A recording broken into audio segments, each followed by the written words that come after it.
The Redmi Note 4 was just announced here in India. I don't have the phone. So, what am I doing here? Guys, I've used the Redmi Note 4, the MediaTek variant, and I've used. The only change from that variant is the Snapdragon 625 chip inside. And I have used quite a few implementations of the 625. So I felt there are a few things that I'd like to tell you, before anyone is running out to buy a Redmi Note 4 or trying to upgrade from a Redmi Note 3. I felt there were a few things that I'd like you to think about.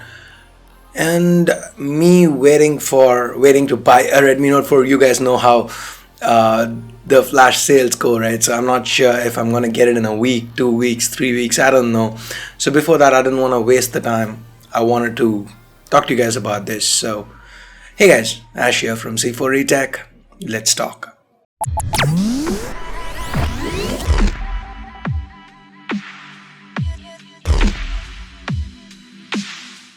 So with the Redmi Note 4, if you've not seen my review of the MediaTek variant or my unboxing of the MediaTek variant, I'll leave cards in this video. Do check them out. There is one major change, that is, instead of the Helio X20 chip from the MediaTek variant, Xiaomi's gone with Snapdragon 625. And the second change, Xiaomi's now brought a matte black variant. Colors, forget about it. Let's talk about the Snapdragon 625. So Redmi Note 3, Xiaomi went with a Snapdragon 650 chip. With Redmi Note 4, they've gone with a 625 chip.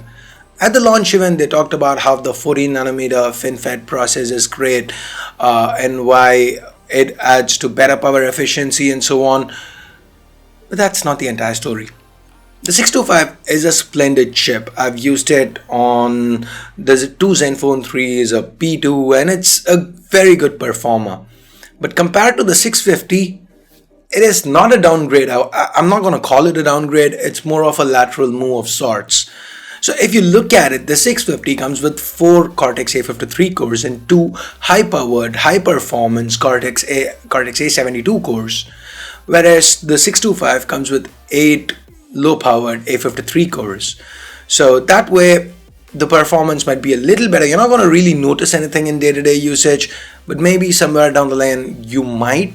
So you are basically trading in a little bit of performance, not too much, a little bit, for better power efficiency. And that kind of leaves me scratching my head, because anybody, if you use a Redmi Note 3, I'm pretty sure you know that's one of the best phones for battery life. So do you need extra power efficiency over the Redmi Note 3? I don't think so, but that's what Xiaomi's gone with. So this is point one that I wanted to convey.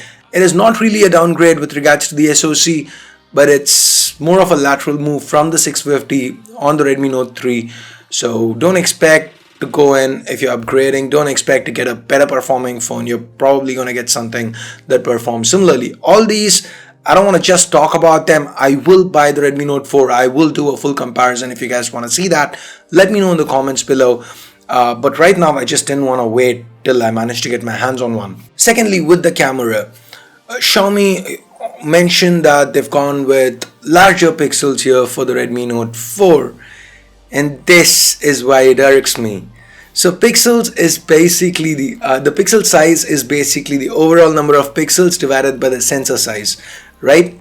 So with the Redmi Note 3, the Chinese variant had a 13 megapixel camera with the same sensor size.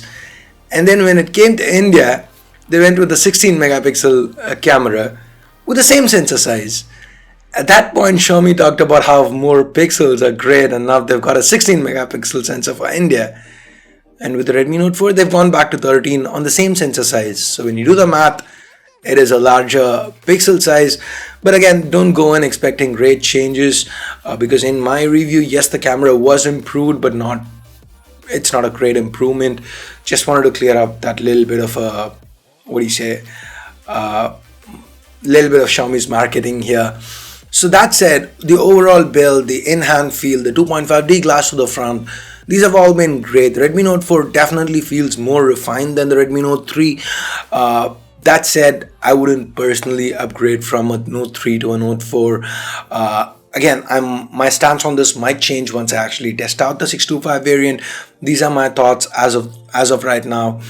given my experience with the 625 chip and my experience with the Redmi Note 4 MediaTek variant. So that's it guys, a small little video talking about the differences between the Redmi Note 3 and the Note 4 and what you need to know before you run out and upgrade to a Note 4. One more thing worth mentioning is the pricing has changed a little bit.